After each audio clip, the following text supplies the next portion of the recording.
The girls and I picked a bunch of strawberries yesterday, so now we must can some strawberry jam.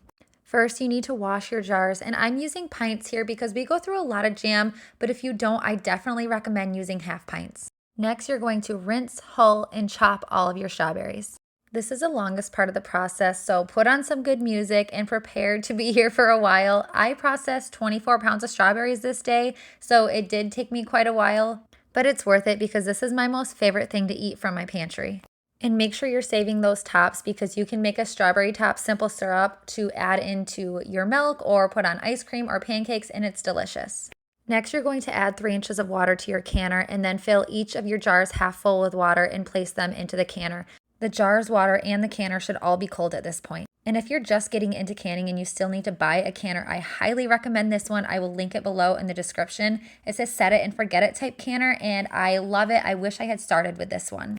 Next, place your strawberries into a large stock pot and mash until your desired consistency. I don't like a lot of large berries in my jam, so I mash till it looks like this. I'm processing 8 pounds of strawberries, so I'm going to use 2.5 ounces of powdered pectin. So add that right into the berries and then add a half a cup of sugar.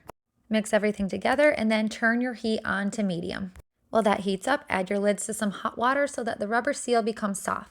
Add 5.5 more cups of sugar once your berries start to boil. Mix it up and allow the berries to boil hard for 1 minute. Make sure to be stirring consistently so that the berries do not burn to the bottom of the pan. This is what it should look like during that 1 minute of hard boiling. Now it's time to fill our jars. So use your tool to remove the jar from the canner and then empty the water that was in the jar right back into the canner. Your jars will be hot at this point. Remember, hot food goes into hot jars, cold food goes into cold jars. Use a stainless steel funnel to start ladling the berries into the jars and make sure to leave 1 inch of headspace. So from the top of the jar to the top of the berries, it should be 1 inch. If you don't leave that 1 inch of headspace, it's almost guaranteed that your jars will not seal. So this is about what it should look like once you are done filling your jars. Next, take a damp paper towel and wipe the top of each of the jars. This will ensure that there is no debris left on the top of the jars when you go to place your lids on. If there is, then it's possible that your lids will not seal. We want a nice clean jar for a good seal. Remove your lids from the heat and start placing them on the jars. Then add your rings. Make sure not to tighten these down, just fingertip tight. As soon as they become taut, then that's tight enough. If you crank them down, again, your jars probably won't seal. Place your jars back in your canner, and you'll want to make sure that the jars are completely submerged with about 1 inch of water over top.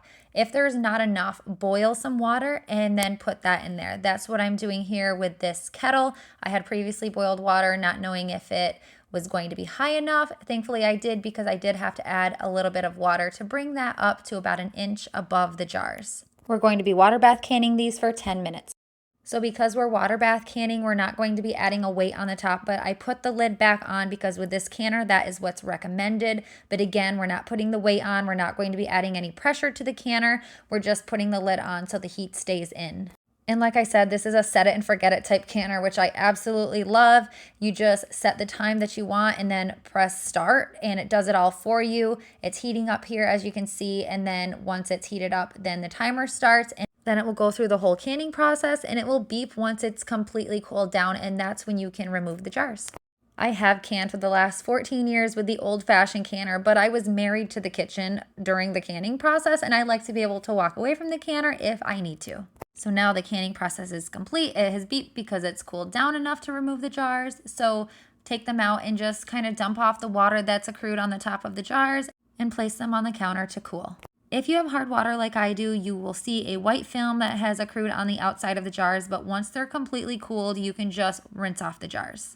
And at this point, you may start to hear some of the jars pop, which means they are sealing. You may not give it up to 24 hours before you check to see if each jar has sealed. And just like that, you have your strawberry jam that you can enjoy for the next year until next strawberry season. After 24 hours, remove the ring and make sure that all the jars have sealed. Label the lid and it's ready to be stored. Like this video and subscribe to our channel for more homestead life.